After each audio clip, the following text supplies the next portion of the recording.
Hi, students. Good to see you. And we are here talking about Chapter 3, the historical settlement of North America. All right, let's take a look at a map first. So this map is showing us some of the explorers coming over early on, and this was like the last ice age. And during that time, so much water was, being used for making glaciers that it created a land bridge right here between Russia over here and Alaska over here. It's called the Bering Strait Land Bridge. And explorers came over into the area of Canada. If they stayed in Canada, they were called First Nations. If they came down to the United States, they're called Native Americans. And you can see by the arrows, they went different directions and ended up with lots of different tribes in the United States.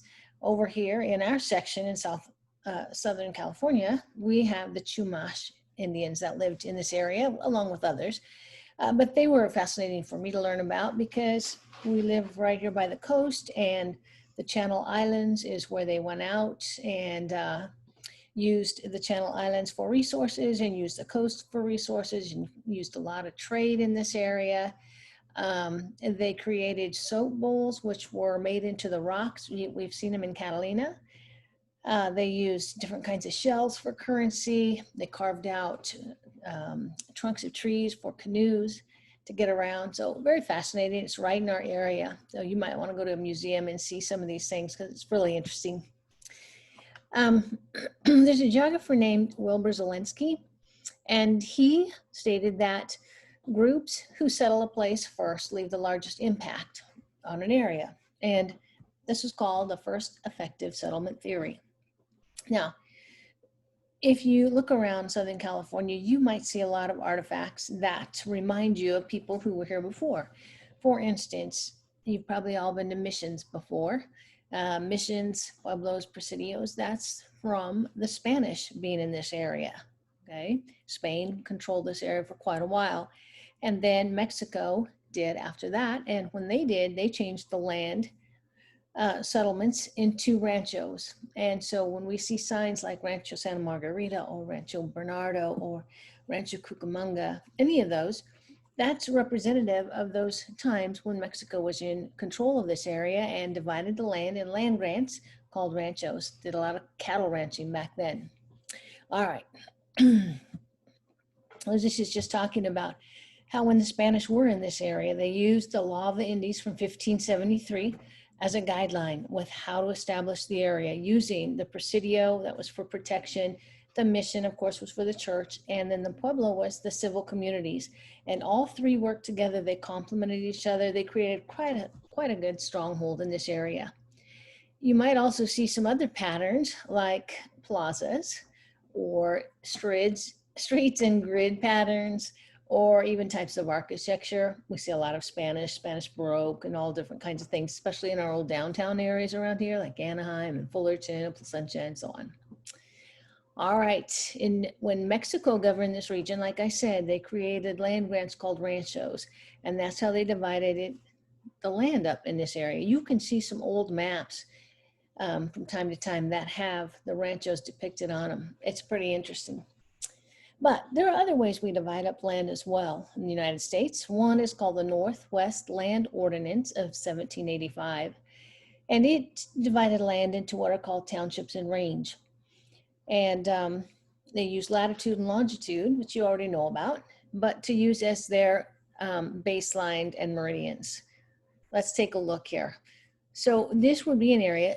The beauty of this is that you could be in Washington, D.C., dividing up land like several states away in Ohio or Iowa or somewhere like that, simply by using latitude and longitude and creating this township and range pattern. So here's baseline that's using latitude, and the principles are used by meridians, okay? So this is a big land area. This little square here is blown up to being this square. And this square is 6 miles by 6 miles, or 36 square miles here. And then we'll take one of those and blow it up over here. So each one of these is 1 mile by 1 mile, okay, or 1 mile square. And 1 square mile is equal to 640 acres. So then you can divide that into 4 portions and make them 160-acre parcels, or even divide it down further into a 40-acre parcel. And so between the Northwest Land Ordinance and the Homestead Act, which was signed by President Abraham Lincoln, this enabled people to file for up to 160 acres and just pay the registration fee. And if they lived on this land for 5 years and they made improvements, now those improvements could be building a house or building a barn or building a farm, something like that, or even maybe garden, whatever. It showed an improvement, and that's all they had to do, and then it was theirs. Okay, so again, you could divide this land up by being, far away, using latitude and longitude, and creating the system of townships and range. And you've probably flown over the country and seen this pattern on the landscape. Anytime you see farmland in almost squares going across, maybe patchwork of greens and golds and so on, that's this pattern that you're seeing. All right, well, let's talk about getting people to move. Like that township and range, the design of that was actually to use as an incentive to get people to move towards the west. You see, waves of immigrants were coming in on the East Coast, and it was starting to get crowded, and they wanted to get people moving towards the west. So giving away land at this kind of a price, or free, or however you look at it, was an exceptional deal. So it's a great incentive. All right, so migration obviously is people moving from one place to another. And what I've put in here is, if you are the one who is coming into a place, you're an immigrant with an I. If you are the one who's leaving a place, you're the emigrant with an E. Okay, they both sound about alike, and it's just easy to remember the I in immigrant and the I in into, the E in emigrant and the E in leaving. That just helps me to use the right word. All right, well, people are moving typically because of push and pull factors.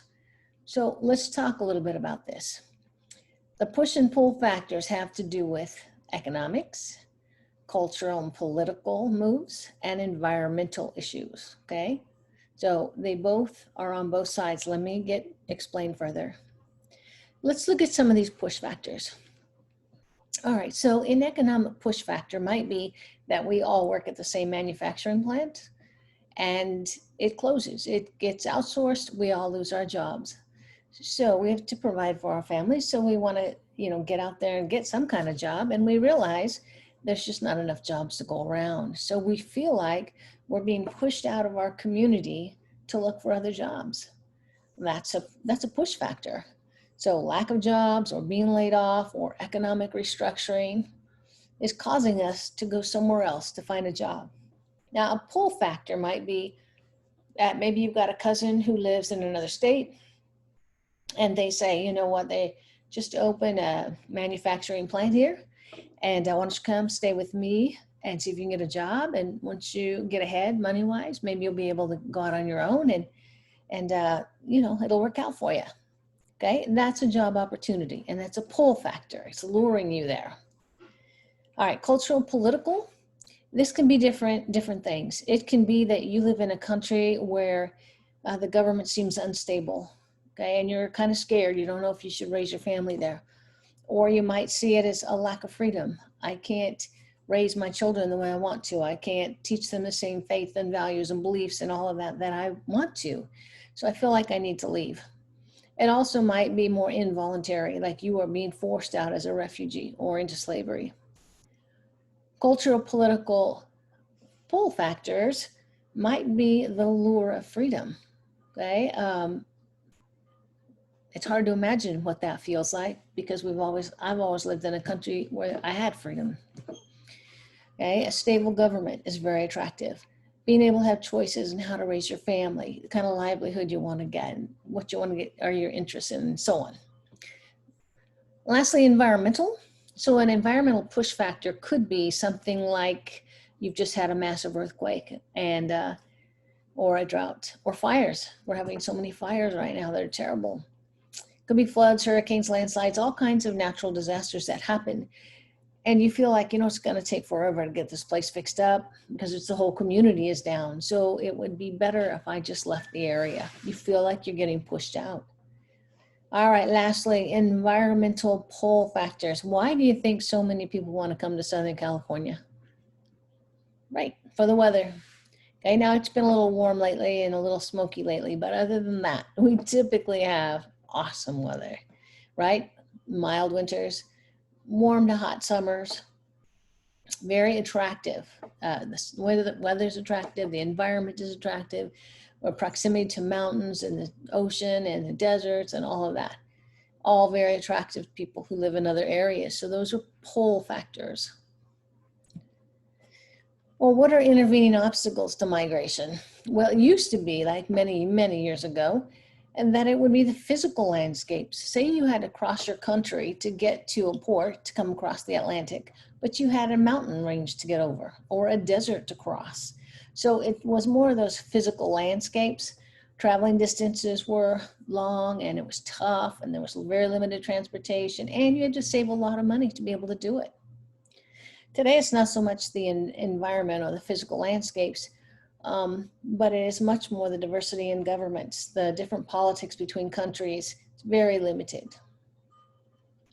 All right, internal migration, the difference between internal migration and international migration. Internal means you're staying within the same country. We in America like to move. We're on the move. We're very much considered a mobile society. So, in fact, every year, 1 out of 6 American moves. Isn't that amazing? 1 out of 6. So every year when we're in the classroom, I ask how many of you have moved in the last year or two? And sure enough hands go up that it's at least 1 out of 6. Why do they move within the same country? Well, because we have the opportunity to move oftentimes. We might want to move closer to family, or we might want to move farther away from family. But we want to stay with the same language, the same kind of social communities, the same currency system, the same traditions and ceremonies and all those kinds of things. It feels familiar to us. International migration is moving from one country to another. And oftentimes you feel forced to do it. It's, you move for a job or you move for some reason that way. And a lot of developing countries, the people who move from those countries to a big place like the US would immediately go to big cities looking for work. Voluntary, meaning you choose to move. There are push and pull factors, but you're still making a choice. Involuntary is when it's not your choice at all. You are pushed out of a place as a refugee, or maybe you're forced into some sort of slavery. All right, so looking at a timeline of migration, I usually draw this across the boards in the class and it takes up the whole wall. So it's a little different going down rather than across, but we can do it. So your book talks about the first European visitors were Vikings. And that was about 1,000 years ago. And while their voyages are well documented, it's not really clear, did they land in Newfoundland, which is in Canada, or did they land in the New England area, which is in the northeast corner of the US? Either way, they didn't leave a large footprint. About 500 years after that, Columbus and explorers from Europe made numerous trips to the East Coast. And we know he had left big impacts, good or bad, big impacts. Okay. But we're going to come ahead further in history. All right. So in all the time until 1840, there were about 2 million people that came. Okay. So, and of those 2 million, about 90% came from Great Britain. So think of push and pull factors, okay? What had happened in Great Britain by that time? They'd already had the Industrial Revolution, which was great. A lot of inventions like vaccines and medications and sanitation, a lot of help out on the farms with machinery, higher yielding seeds, those kinds of things. But it also replaced a lot of people who worked in the farms. And so those people were scrambling to get jobs. So maybe they came for job opportunities and a hope of a better life. They also had been through the potato famine, so maybe they were pushed out that way, not enough food or something. All right. From the 1840s to the 1850s, 2 decades, 20 years, about 4 million people came during that time. So all the time up until 1840, about 2 million. Then in the next 2 decades, about 4 million. That's a huge jump in population. That's called the first peak of migration. And again, 90% roughly came from Northern and Western Europe. Then in 1860s and 70s, there was a decline in migration. Why? What was going on here? Civil War. Who wants to travel to a country that's in the middle of a civil war? All right. The 1880s and 1890s, we're right back to having waves of immigrants coming in. 500,000 people every year were coming into the United States. Because of that big jump in numbers, it's called the second peak of migration. And again, they're mostly coming from Northern and Western Europe. So all the while up until 1900, most of the people were coming from Northern and Western Europe. That now we're going to see a little bit of a change. 1900s to 1915, 1 million people coming in every year. Huge jump in population. And so this is called the third peak of migration, and that's the last peak that we'll have. The peaks come because the amount of people changes so drastically. Okay, so this is the third peak of migration. And about 90% are still coming from Europe, but now they're coming from Eastern and Southern Europe. So again, they're bringing with them now some different languages, some different culture, some different foods, some different traditions, all of that adding to the diversity of the United States. During the period from 1914 to the 1940s, there was again a huge decline. That's because during this time we had World War I, which started in 1914. A few years later, we had the Great Depression. A few years later after that, we had World War II. All of those brought the level of migration way down, so another decline. 1950s, 60s, and 70s, we are right back to 1 million people every year coming into the United States. It's not a peak because it was the same back before the last decline, but now about 85% of this population are coming from Asian countries and Latin American countries. Again, coming for the same reasons, think of those push and pull factors, but now coming from different places, bringing with them different cultures, right? And adding again to the diversity. By the 1980s and 90s, we're still at about 1 million each year, and we're still coming from Asian and Latin American countries. Now, the countries themselves may have changed. Like for instance, maybe they were coming from China, now they're not, they're coming mostly from Korea. Or maybe they were coming from Japan and now they're coming from Vietnam. Or maybe they were coming from Guatemala and now they're coming from Mexico, okay? The same region. All right, so this leaves quite a pattern of immigrants coming in. But then again, think about why they're coming, those push and pull factors, and think what they're bringing with them. They're bringing with them the culture. Just like when you travel anywhere, you take your culture with you, your values, your beliefs, your faith, your music ability, the things you like to celebrate, your traditions, all those things go with you. And so they brought them with them here. All right, a couple of terms to think about: chain migration and circular migration. Chain migration, think of this. One person from a family comes to the US. They get a job, they get on their feet, they get a place to live, they save money to bring the brother or sister over. That person comes over, they get that person a job, they're both working, they're setting aside some money to bring another member of the family over. Okay, kind of like I visualize handing a chain over and pulling them across. Circular migration is different. This might be a person comes up from Mexico, for instance, and gets a job working seasonally, like in the agricultural fields. And they work that whole season and they take their money and they either take it back home with them to Mexico or they send it back, okay? And then the next season they come back and work and go back. It's kind of this circular pattern. The population in the United States and Canada, I'm putting Canada up there as a reference. It's kind of interesting to think.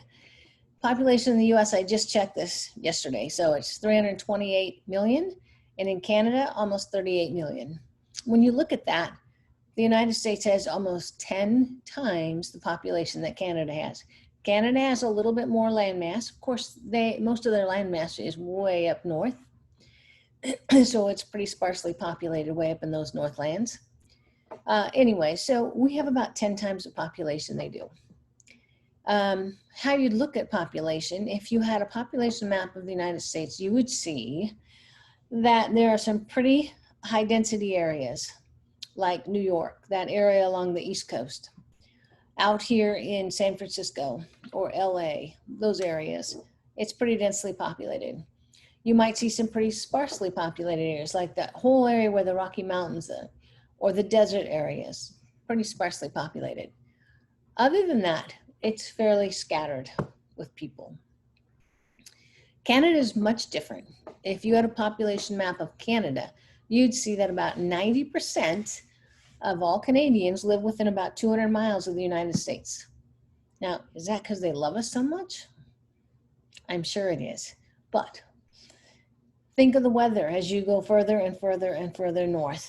It's going to get colder and colder and freezing cold and frozen ground cold, okay? So they want to be as far south as they can. So they're very close to the border of the United States. Two other terms I want you to think about in this chapter: site and situation. Site is referring to the physical landscapes where you live. Maybe it's in the mountains, maybe it's near the coastline, maybe it's in an urban area, maybe it's at an urban area where there's elevation involved. You know, where do you live? That's site, physical landscapes. Situation is more like relative location. So, you know, I live 10 minutes from Disneyland, or you live 20 minutes from the beach, that kind of thing. So this last slide I'm giving you are some questions, and I want you to answer these questions as thoroughly as you can. The first one has to do with your own family. And I want you to ask either parents or grandparents, who in your family came to the United States? What generation was it? Maybe it was your parents came, and that's pretty easy, or your grandparents, and you can figure that out. But maybe for some of you, it's like 5 generations back. I don't know. So I'd like you to find that out. And usually grandmas know that kind of stuff, and she would love to hear from you anyways, okay? And then I want to see, does that fit into the timeline we were just talking about? Most of the time it does, but sometimes it doesn't. So I want to hear from you on that. Then I want you to use your textbook on these. What was the Chinese or Asian Exclusion Act? Sometimes it's called one or the other. What was it? Why did it come about? What were the outcomes? The next one is, what were some of the impacts of manifest destiny?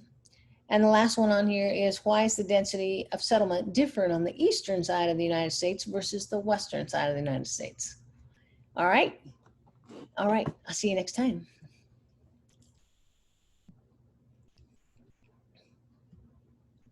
See ya.